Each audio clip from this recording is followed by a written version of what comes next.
ಶಂಕರಿ, ಭಯಂಕರಿ, ರುದ್ರಾವತಾರದ ಅವತಾರರು.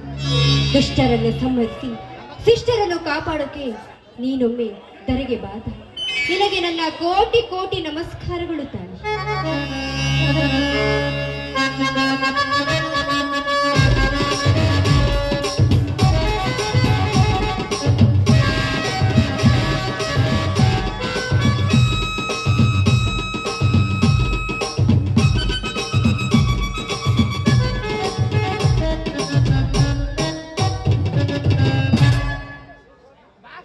ಶಾಂತ, ಇಂದಿನ ಈ ಎಲ್ಲಾಮವಾಸಿಯಲ್ಲಿ ಕೃಷ್ಣವೇಣ ನದಿಯ ತೀರದ ಪವಿತ್ರ ನೀರಿನಿಂದ ಈ ಭೂತಾಯಿಯ ಪಾದಕಮಲ ಚರಣ ತೊಳೆದು ಪುನೀತಳಾದೆಯ?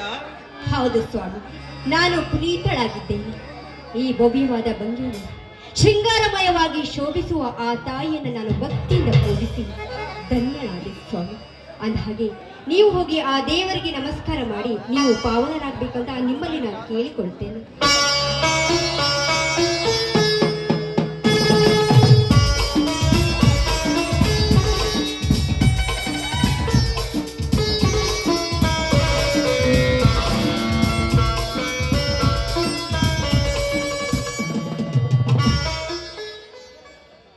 ಅಮ್ಮ ಸೃಷ್ಟಿ ಸಿರಿ ದೇವಿಯೇ, ಎಷ್ಟೊಂದು ವರ್ಣಿಸಲಮ್ಮ ಈ ನಿನ್ನ ಸೃಷ್ಟಿಯ ಸೊಬಗನ್ನು.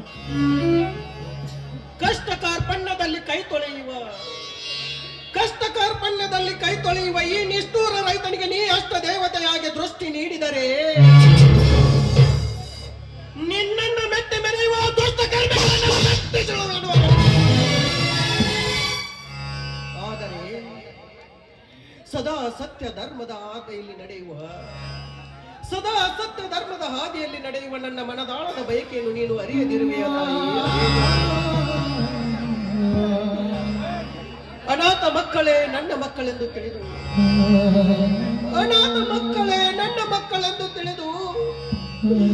ಮನೆಯ ಆಳುಗಳೇ ನನ್ನ ಮನೆಯ ಯಜಮಾನರೆಂದು ನಂಬಿ ನನ್ನ ಹೆಸರಿಗೆ 20 ಎಕರೆ ಜಮೀನನ್ನು ಬರೆದುಕೊಟ್ಟು ರಾಣಿಯಾಗಬೇಕಾಗಿದ್ದ ಈ ನನ್ನ ಸತಿ ಶಾಂತಾಳನ್ನು ನನಗೆ ಸತಿಯನ್ನಾಗಿಸಿ ಸ್ವರ್ಗ ಸೇರಿದ ಆ ಶಾಂತಗೌಡನ ಋಣವನ್ನ ಮುಂದಿನ ಜನ್ಮದಲ್ಲಾದರೂ ತೀರಿಸುವ ಸೌಭಾಗ್ಯವನ್ನು ನನಗೆ ಕರುಣಿಸಮ್ಮ ತಾಯಿ, ಕರುಣಿಸು. ಸ್ವಾಮಿ, ಸಕಲ ವೈಭವದ ಶ್ರೀಮಂತರ ಮಗಳಾದ ನಾನು ನಿಮ್ಮ ಹೆಂಡತಿಯಾದರೂ ಕೂಡ ನಾನು ಯಾವತ್ತು ಪತಿ ಭಕ್ತಿಯಲ್ಲಿ ಇದ್ದವಳು. ನಮ್ಮ ತಂದೆ ಮಾಡಿದ ಋಣವನ್ನ ತೀರಿಸ್ತೀನಂತ ಹೇಳಿದನು. ನಿಮ್ಮ ಋಣ ಕೇಳಿ ನನಗೆ ತುಂಬಾ ಋಣಿಯಾಗಿದ್ದೇನೆ ಸ್ವಾಮಿ. ನಿಮಗೆ ಋಣಿಯಾಗಿದ್ದೇನೆ. ನಿಮ್ಮ ಕೈ ಹಿಡಿದ ನನ್ನ ಜನ್ಮ ಸಾರ್ಥಕವಾಯಿತು ಸ್ವಾಮಿ, ಸಾರ್ಥಕವಾಯಿತು. ಶಾಂತ, ಬರುವಾಗ ಏನನ್ನು ತರಲಿಲ್ಲ, ಹೋಗುವಾಗ ಏನನ್ನು ಒಯ್ಯುವುದಿಲ್ಲ. ಬರುವಾಗ ಏನನ್ನು ತರುವುದಿಲ್ಲ, ಹೋಗುವಾಗ ಏನನ್ನು ಒಯ್ಯುವುದಿಲ್ಲ. ಏನನ್ನೇ ಪಡೆದರೆತ್ತರೋ ಇಲ್ಲಿಂದಲೇ ಪಡೆದಿರುವೆವು, ಏನನ್ನೇ ಕಳೆದುಕೊಂಡರೂ ಇಲ್ಲಿಯೇ ನಾವು ಕಳೆದುಕೊಳ್ಳುವೆವು. ಹಿಂದೆ ಯಾರದ್ದೋ ಆಗಿತ್ತು, ಇಂದು ನಿನ್ನದಾಗುತ್ತದೆ ಎನ್ನುವ ಸಿದ್ದೇಶ್ವರ ಸ್ವಾಮೀಜಿಯವರ ವಾಣಿಯಂತೆ ಕೊಟ್ಟವರಿಗೆ ಮರಳಿ ಕೊಡುವ ಆಸೆಯನ್ನು ಮನಸ್ಸಲ್ಲಿ ಇಟ್ಟುಕೊಂಡು ಏಕೆ ಆಸ್ತಿಯ ತಾಪವನ್ನು ಭರಿಸಬೇಕು? ಒಂದು ಸಲ ಕಣ್ತೆರೆದು ನೋಡಬೇಕಷ್ಟೇ ಈ ಜೀವನದ ರಹಸ್ಯವನ್ನು. ಶಾಂತ, ಜೀವನದ ರಹಸ್ಯವನ್ನ. ಶಿವನಿಗೆ ನಿತ್ಯ ಸೋಲುವ ನೀವು ನಿಮ್ಮ ಭಕ್ತಿಗೆ ಆ ಕರುಣಾಸಾಗರ ಓಡಿ ಬರುತ್ತಾನೆ ನೋಡಿ. ಶಾಂತ, ಕೂಗಿ ಕರೆದರೆ ಓಡಿ ಬರುವನೇ ಶಿವನೇ ಎಂದು ಕೇಳುವೆ ಇಲ್ಲ ಶಾಂತ, ಕೇಳುವೆ ಇಲ್ಲ. ಕಷ್ಟ ಬಂದಾಗ ಪರಮೇಶ್ವರ ಎಂದು ಕೂಗಿದರೆ ಸಾಕು, 10 ನಿಮಿಷದಲ್ಲಿ ಬಂದು ಯಾವುದೋ ರೂಪದಲ್ಲಿ ಅವರ ಕಷ್ಟವನ್ನ ಪರಿಹರಿಸುತ್ತಾನೆ ಆ ಶಾಂಭವ್ಯ ಗಂಡ ಕರುಣಾಸಾಗರ.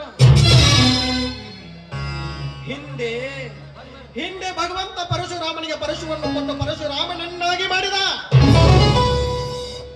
ದ್ವಾಪರ ಯುಗ ತ್ರೇತಾಯುಗದಲ್ಲಿ ಭಗವಂತ ಶ್ರೀರಾಮನಿಂದ ದುಷ್ಟ ರಾವಣನ ವಧೆ ಆದ ನಂತರ ಜೋಡಿಲಿಂಗವಾಗಿ ಪೂಜಿಸಲ್ಪಟ್ಟ. ದ್ವಾಪರ ಯುಗದಲ್ಲಿ ಕೌರವರ ಸಂಹಾರಕ್ಕೆಂದು ಕೃಷ್ಣಾರ್ಜುನರಿಗೆ ಪಾಶುಪದಾಸ್ತ್ರವನ್ನು ನೀಡಿ ಸೋಮನಾಥೇಶ್ವರನಾದ.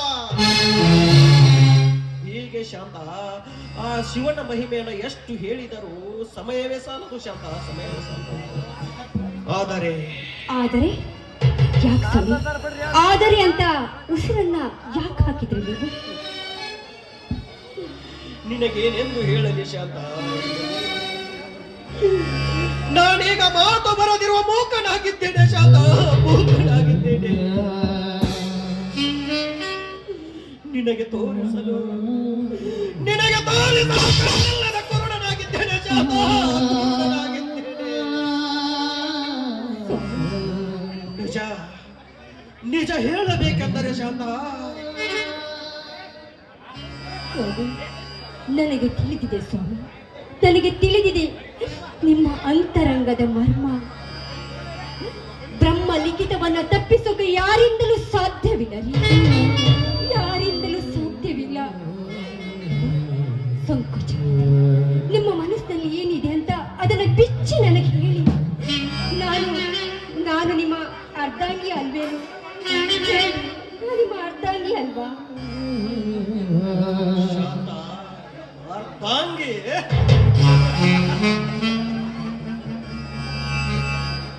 ಶಾಂತ, ಹಸಮಣೆಯನ್ನು ತೊಳೆದು ಹಸ್ತಿಲನ್ನು ದಾಟಿ ಹೊಸಮಾಲ ಗೆದ್ದಾಗಿ ನನ್ನ ಮನೆಗೆ ಬಂದ ಪ್ರಥಮ ರಾತ್ರಿಯಿಂದ ಇಲ್ಲಿಯವರೆಗೂ ನನಗೆ ಸುಖ ಭೋಗದ ಲಾಲಸೆಯನ್ನು ತೀರಿಸದ ನನ್ನಂತಹ ಪಾಪಿ ಯಾರಿದ್ದಾರೆ ಶಾಂತ ಈ ಜಗದಲ್ಲಿ?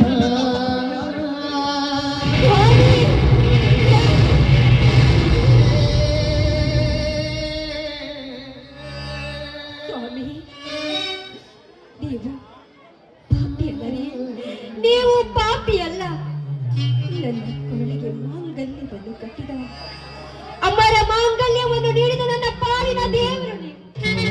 ನನ್ನ ಪಾಲಿನ ದೇವರು ನೀವು.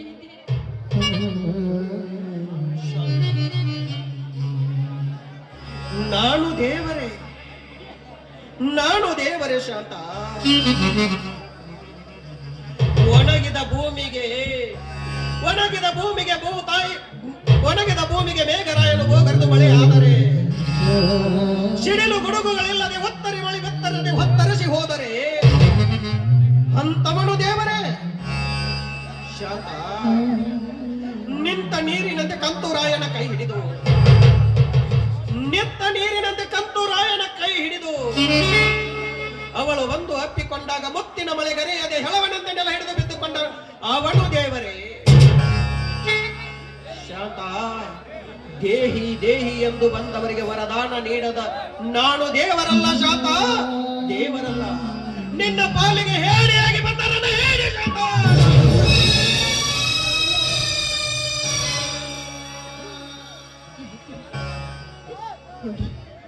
ಕ್ಷಮಿಸುವಂತ ತಪ್ಪು ನೀವೇನು ಮಾಡಿಲ್ಲ.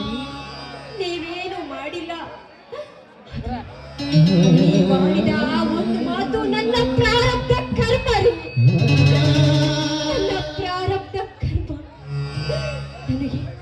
ನನಗೆ ಪತಿಯೇ ಪರದೈವ ರೀ, ಪತಿಯೇ ಪರದೈವ.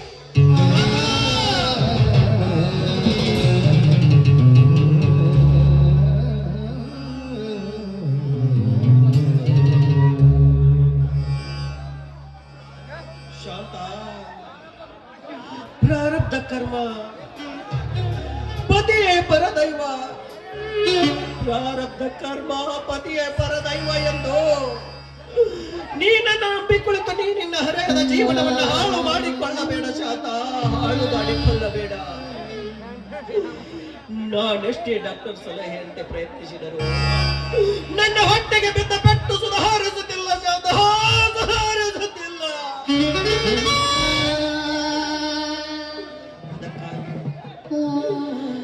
ಅದಕ್ಕಾಗಿ ನಿನ್ನ ಕೊರಳಿಗೆ ನಾಡು ಕಟ್ಟಿದ ಕರಿಮನೆ ಸರವನ್ನು ನನಗೊಪ್ಪಿಸಿ ನೀನು ಮೇಲೊಬ್ಬ ಗಂಡನನ್ನು ಮಾಡಿಕೊ.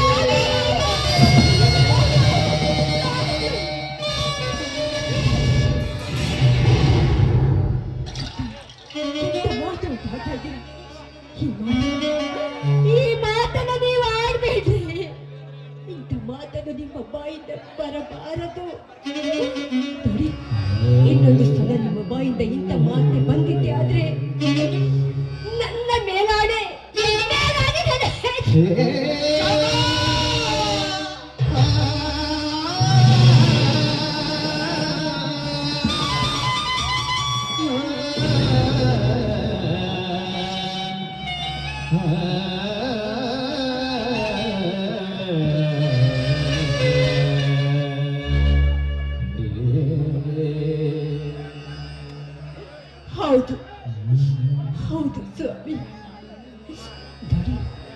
ಅಂದು ಹಿಂದೆ ಏನಾಯ್ತು ಗೊತ್ತಾ? ಆ ಸಿದ್ಧರ ಕರುಳು ಮಕ್ಕಳಿಗೆ ನಾವು ಎಷ್ಟೊಂದು ಕಷ್ಟಪಟ್ಟವಿ. ನಮ್ಮ ಹೆತ್ತವರು ಮಾನ ಮರ್ಯಾದೆಯನ್ನು ಉಳಿಸಿಕೊಳ್ಳೋದಕ್ಕೋಸ್ಕರವಾಗಿ ಹೆದರಿ ಹೆಣ್ಣಿಗೆ ಶೀಲವೇ ಶೃಂಗಾರ ಅಂತ ತಿಳಿದುಕೊಂಡು ಅವರು ಪ್ರಾಣವನ್ನೇ ಕಳೆದುಕೊಂಡು ಬಿಟ್ಟರು.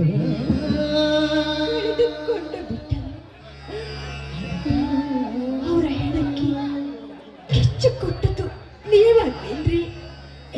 ಅಂದು ನಮ್ಮ ತಂದೆಯವರಿಗೆ ಕೊಟ್ಟ ಮಾತಿನಂತೆ ನನ್ನನ್ನು ಮಡದಿಯನ್ನಾಗಿ ನೀವು ಸ್ವೀಕಾರ ಮಾಡಿದ್ದೀರಿ ಅಂದಾಗ ಅವರ ಮಾತನ್ನ ನೀವು ಅಲ್ಲಗಣಿತೀರ.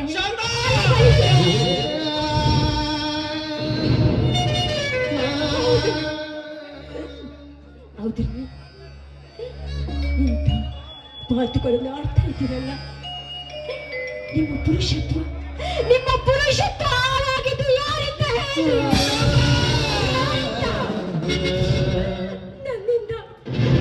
ನನ್ನಿಂದ ಅಲ್ವೇನ್ರಿ? ಹಿಂದೆ ಕೌಡನ ತುರಾಡಿದ್ದಕ್ಕಿದ್ರಿ. ನಿಮ್ಮ ಹೊಡೆತಕ್ಕೆ, ನಿಮಗೆ ಹೊಡೆದ ಹೊಡೆತಕ್ಕೆ ನಿಮ್ಮ ಜೀವನವೇ ನರಕವಾಗಿ ಹೋಯ್ತು. ನೀವು ದಿನನಿತ್ಯ ಅನುಭವಿಸುತ್ತಿರುವ ಆ ಕಷ್ಟವನ್ನ ನೋಡ್ತಾ ಇದ್ದೀರಿ. ಅದು ಹೆಣ್ಣಾದ ನನಗೆ ತಿಳಿಯೋದಿಲ್ವೇ? ನನಗೆ ತಿಳಿಯೋದಿಲ್ವಾ? ತಂದೆಯ ಸಂಪತ್ತು ನಿಮಗೆ ಆಪತ್ತು ಆಗಿದೆ ಎಂದು ನನಗೆ ಗೊತ್ತಿಲ್ಲವೇನ್ರಿ?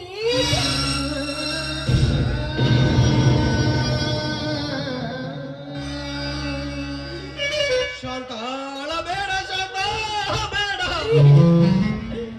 ನನಗಾಗಿ, ನನ್ನ ಹೆತ್ತವರಿಗೋಸ್ಕರ ನಿಮಗಾದ ಕಷ್ಟವನ್ನ ಮನಸ್ಸಿನಲ್ಲಿ ಇಟ್ಟುಕೊಂಡು ಇಷ್ಟೆಲ್ಲ ನೋವನ್ನು ಪಡ್ತಾ ಇದ್ರು ಕೂಡ ನನ್ನ ಸುಖಕ್ಕಾಗಿ ನಿಮ್ಮ ತ್ಯಾಗವನ್ನು ಮರೆತು, ನೀವು ಕಟ್ಟಿದ ಈ ಮಾಂಗಲ ಸೂತ್ರವನ್ನು ಮರೆತು ನಾನು ಹೋಗಿ ಬೇರೊಬ್ಬನ ಗಂಡನನ್ನು ಮದುವೆಯಾಗಿ ನನ್ನ ಕಾಮ ಸುಖವನ್ನು ನಾನು ಪಡೆಯಬೇಕೇನ್ರಿ? ನಾನು ಕಾಮ ಸುಖವನ್ನು ನಾನು ಪಡಿಬೇಕಾ? ಅದನ್ನ ಆ ದೇವರು ಮೆಚ್ಚುವನೆ. ಸಾಧ್ಯವಿಲ್ಲ, ಯಾವುದೇ ಕಾರಣಕ್ಕೂ ಸಾಧ್ಯವಿಲ್ಲ ರೀ, ಸಾಧ್ಯವಿಲ್ಲ. ನನಗೆ ಹೇಳಿದ್ರು ನೀವು ಒಬ್ಬರೇ ರೀ ಗಂಡ. ನಿಮ್ಮ ಪುರುಷತ್ವದ ಸೋಲು, ನನ್ನ ಕಾಮದ ಸೋಲು. ನಿಮ್ಮ ಪುರುಷತ್ವದ ಸೋಲೆ ನನ್ನ ಕಾಮದ ಸೋಲು. ನಿಮ್ಮ ಪತಿಯಾಗಿ, ನಿಮ್ಮ ಪಾದ ಸೇವಿಕೆಯಾಗಿ ಖಂಡಿತ ಈ ಮಾತನ್ನ ನಡೆಸಿಕೊಂಡು ಶಾಂತ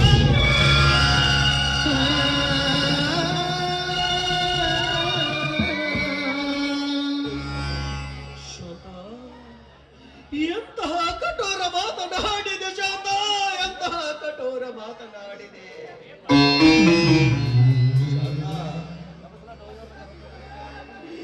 ಇದು ಕಲ್ಕಿಯ ಕಾಲ ಶಾಂತ, ಕಲ್ಕಿಯ ಕಾಲ.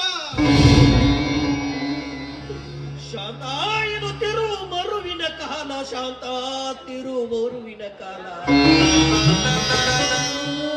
ಶಾಂತ ಅಷ್ಟೇ ಅಲ್ಲ, ಮನುಷ್ಯರೇ ತಮ್ಮ ಮಾತನ್ನ ಮರೆತು ಹೋಗುವಂತ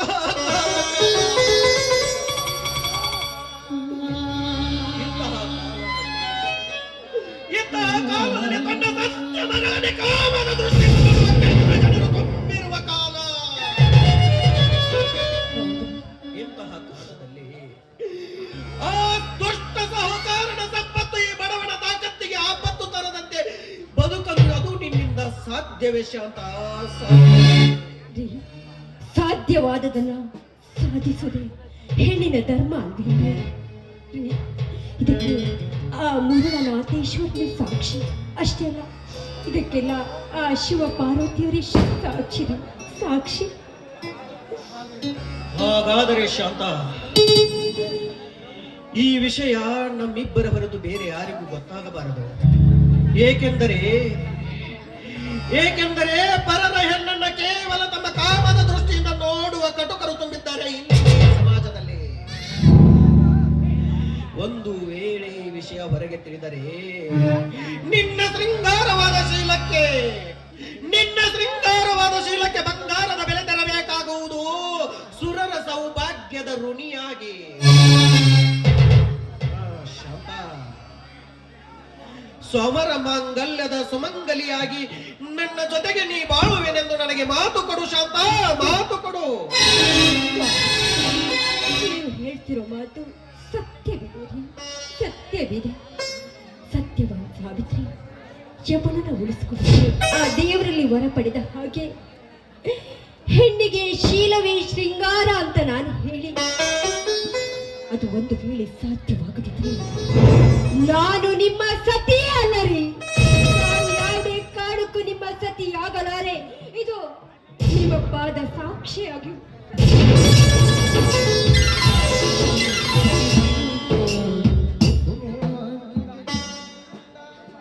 ಧನ್ಯನಾದ ಶಾಂತ, ಧನ್ಯನಾದ. ಶಾಂತ,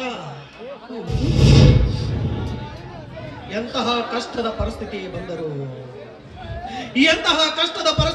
ನಾನು ನಿನ್ನ ಜೊತೆಗೆ, ನೀ ನನ್ನ ಜೊತೆಗೆ ಇರುವುದೇ ಆದರೆ ಎಲ್ಲಿ ನಗಬಾರದೆ? ಖಂಡಿತ ಖಂಡಿತ ನಗ್ತಾರೆ.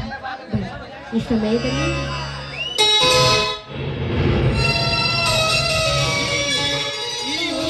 ಈ ಒಲವಿನ ವರನೊಂದಿಗೆ ಹಾಡಬಾರದೆ ಒಂದು ಪ್ರೇಮ ಗೀತೆಯನ್ನ?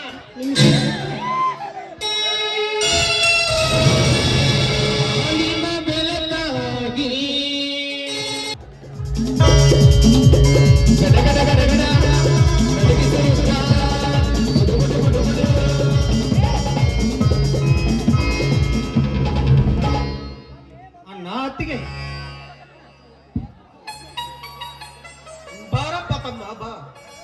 ಈ ಹೊತ್ತಿನವರೆಗೂ ಊಟ ಉಪಚಾರವಿಲ್ಲದೆ ಎಲ್ಲಿಗೆ ಹೋಗಿದ್ದೀಯಪ್ಪ? ಹೊಲಕ್ಕೇನಾದ್ರೂ ಹೋಗಿದ್ದೇನೋ? ಕರೆಂಟ್ ಹೋದ ತಕ್ಷಣ ನೀರು ಉಣಿಸೋದನ್ನು ಬಿಟ್ಟು ಈಗ ಬನ್ನಿ. ಆದ್ರೆ ನಾವು ಬರುವ ಊರು ಅಗಸಿಯ ಬಾಗಿಲ ಮುಂದೆ ದೊಡ್ಡ ಕುಸ್ತಿ ಕಣವನ್ನು ಏರ್ಪಡಿಸಿದಾರಣ್ಣ. ನನಗೆ ತಿಳಿಯದ ಈ ಊರಿನಲ್ಲಿ ಕುಸ್ತಿ ಕಣ ಏರ್ಪಟ್ಟಿದ್ದೇನಪ್ಪ. ಅಂದ್ರೆ ಕುಸ್ತಿಯನ್ನ ನೀನೇ ಆಡ್ಸಿದ್ಯೇನಪ್ಪ? ಕಡೆದ ಕುಸ್ತಿಯನ್ನು ಕಿತ್ತಿದೆ ಅತ್ತಿಗೆ. ಆದ್ರೆ ಅಂದರೆ ನೀವು ಉಣಿಸಿದ ಈ ಕೈ ತುತ್ತಿನ ತಿಂದು ಆಬ ಕಡೆಯದ ಕಡೆ ಒಗೆದು ಆ ಬಂಗಾರದ ಕಡೆ ಕೆಲ್ಲೊಂದು ಹೇಳಿತು ಈ ನಿನ್ನ ಮಾತು.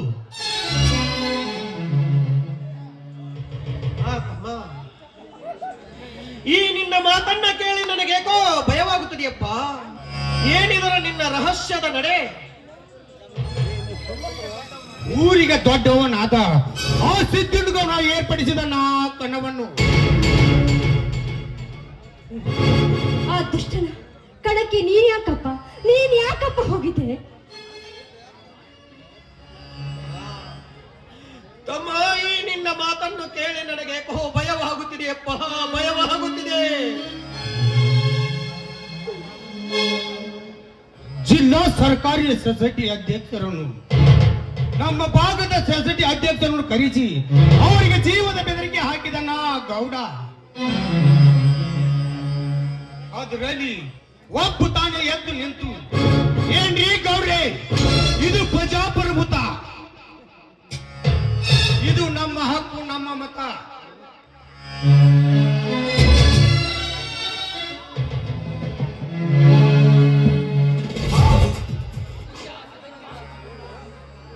ಅದಕ್ಕೆ ಆ ಸಿದ್ದನಗೌಡ ಸುಮ್ಮನಿದ್ದನೇನು ತಮ್ಮ, ಸುಮ್ಮನಿದ್ದನೇ? ಇಲ್ಲನಾ, ಆ ಕಲ್ಯಾಣಿಂದ ಅವ್ರನ್ನ ತಾಕಟ್ಟು ಹೊಡಿಸಿಬಿಟ್ಟ. ಅಲ್ಲಿ ಇದ್ದವರೆಲ್ಲ ಹೆದರಿ ಓಡಿ ಹೋಗಿ ಬಿಟ್ಟರು. ಅಲ್ಲಿ ನಿಂತವನೇ ನಾನು ಒಬ್ಬನೇ ಮಾತ್ರ. ಆ ಕ್ರೂರ ಮೃಗಕ್ಕೆ ನೀನ್ ಯಾಕಪ್ಪ ಮುಖ ಮಾಡಿ ನಿಂತೆ? ಅಂತ ಕಟುಕನಾದರೂ ಏನು ಹೊತ್ತಿಗೆ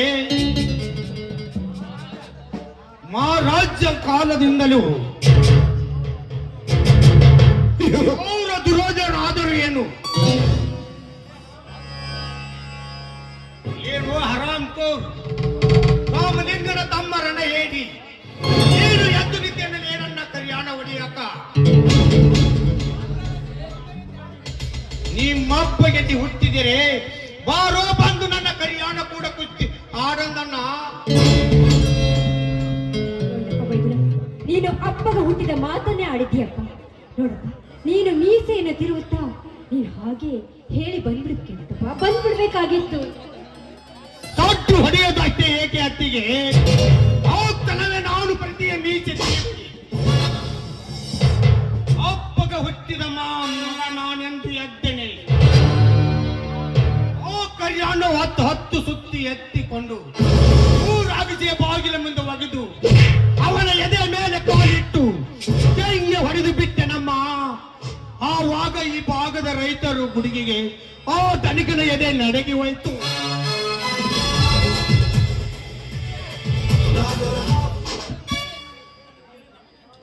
ಶಭಾಷ್ ಸಹೋದರ ಶಭಾಷ್. ತಮ್ಮ, ಈ ನಿನ್ನ ಎಲ್ಲ ನುಡಿ ಮತ್ತುಗಳು ನಿನ್ನ ಹೆತ್ತ ತಾಯಿ ತಿನಿಸಿದ ತುತ್ತಿನ ಕೂಳಿನ ತಾಕತ್ತಪ್ಪ. ಆದರೂ ಈ ನಿನ್ನ ನುಡಿಗಳನ್ನು ಕೇಳಿ ನನಗೆ ಭಯವಾಗುತ್ತಿದೆಯಪ್ಪ, ಭಯವಾಗುತ್ತಿದೆ. ರೀ, ಭಯನ ಭಯ ಯಾಕ್ರಿ? ನನ್ನ ಮೈದುನ ಗೆದ್ದು ಬಂದಿದ್ದಾನೆ ರೀ. ನಮ್ಮ ಮನೆತನವನ್ನು ಹಾಳು ಮಾಡಿದ ಆ ರಾಕ್ಷಸರು ಸಂಹಾರ ಆಗ್ಲೇಬೇಕು ರೀ, ಆಗ್ಲೇಬೇಕು. ಹೌದಣ್ಣ, ಹೌದು. ಮಾಡಿದವರಿಗೆ ಮಾಡೇ ತೋರಿಸಬೇಕೆನ್ನುವ ಸುಭಾಷ್ ಚಂದ್ರ ಪಾಸು ಮತ್ತು ಮಾಡುವ ಎಲ್ಲ ಮೋಡಿಯನ್ನು ಗಾಂಧೀಜಿ ಮಾತು ಸತ್ಯವಾಗಿ ಉಳಿಯಬೇಕೆಂದರೆ ನಮ್ಮಂತ ಯುವಶಕ್ತಿ ಎದ್ದು ನಿಂತಾಗಲೇ ಇದು ರಾಮರಾಜವಾಗುತ್ತದೆ.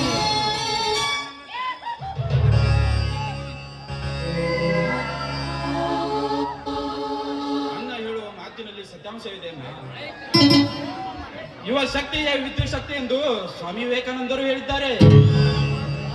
ಬಾ ತಮ್ಮ ಬಾ, ಈಗ ಬಂದೇನಪ್ಪ, ನಿನ್ನ ಓದು ಮುಗಿಯಿತೆ? ಹೌದಣ್ಣ, ಪ್ರಥಮ ರ್ಯಾಂಕ್ ಬರುವ ಎಲ್ಲ ಸಾಧ್ಯತೆ ಇದೆ. ಅದಕ್ಕೆ ನಿಮ್ಮ ಇಬ್ಬರ ಆಶೀರ್ವಾದವೇ ಕಾರಣ. ತಮ್ಮ, ನನ್ನ ಆಶೀರ್ವಾದಕ್ಕಿಂತ ನಿನ್ನ ಅತ್ತಿಗೆಯ ಆಶೀರ್ವಾದಕ್ಕಿಂತ ಆ ಶಾಂತಗೌಡರು ಆಗುವ ಭಗವಂತ ಮಳೆಮಲ್ಲೇಶ್ವರನ ಆಶೀರ್ವಾದ ದೊಡ್ಡದಿದೆ ತಮ್ಮ, ದೊಡ್ಡದಿದೆ. ನಾವು ನಿಂತ ಈ ನೆಲ, ನಾವು ಬೆತ್ತುವ ಹೊಲ, ನಮ್ಮ 4 ಜನರ ಶಕ್ತಿಯ ಬಲ ಎಲ್ಲವೂ ಅವರ ಭಿಕ್ಷೆ ತಮ್ಮ, ಅವರ ಭಿಕ್ಷೆ. ಹೌದಣ್ಣ, ಪ್ರವೀಣರು ಪದೇ ಪದೇ ಇವರದ್ದೇ ಹೇಳುತ್ತಿರುತ್ತಾರೆ. ಅವರು ನಿಮ್ಮ ಅತ್ತಿಗೆ ತಂದೆಯವರೆಂದು, ಅವರು ಈ ನಾಡಿನ ದೇವರಾಗಿದ್ದಾರಂತೆ. ಹೌದೇನಾ? ಹೌದಪ್ಪ, ಅವರೊಬ್ಬ ಬಡವರ ಬಂಧು, ಧರ್ಮದ ಸಿಂಧು, ನನ್ನವರ ತಂದೆಯಾಗಿ ಈ ನಾಡಿನ ಶ್ರೇಷ್ಠ ರಾಜಕಾರಣಿಯಾಗಿದ್ದವರು. ನಿನಗೆ ಹೇಳುತ್ತಾ ಹೋಗುತ್ತೇನಂತೆ. ಅಂತವರ ಮಗಳಾದ ನನ್ನ ಅತ್ತಿಗೆ ಪುಣ್ಯವಂತೆಯೇ ಸರಿ ಅಣ್ಣ, ಪುಣ್ಯವಂತೆಯೇ ಸರಿ. ಇರಲಿ ತಮ್ಮ, ಅವನು ಕುಸ್ತಿ ಗೆದ್ದು ಬಂದಿದ್ದಾನೆ, ನೀನು ಡಿಗ್ರಿ ಮುಗಿಸಿ ಬಂದಿದ್ದೀಯ. ಇದೇ ಈ ಸಂತಸದ ಸಮಯದಲ್ಲಿ ನಮ್ಮ ಮನೆಗಳು ಬೆಳಗುವಂತೆ, ಆ ಪೂರ್ಣಚಂದ್ರನು ಮೂಡಿ ಬರುತ್ತಿರುವಂತೆ ಮಾಡೋಣವೇ ಒಂದು ಗೀತೆಯನ್ನ. ಎಲ್ಲರ ಭಾಗ್ಯವೇ ಸರಿ, ಬನ್ನಿರಿ.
ರೀ ಬನ್ನಿ ಒಳಗಡೆ ಹೋಗಿ ಊಟ ಮಾಡೋಣ.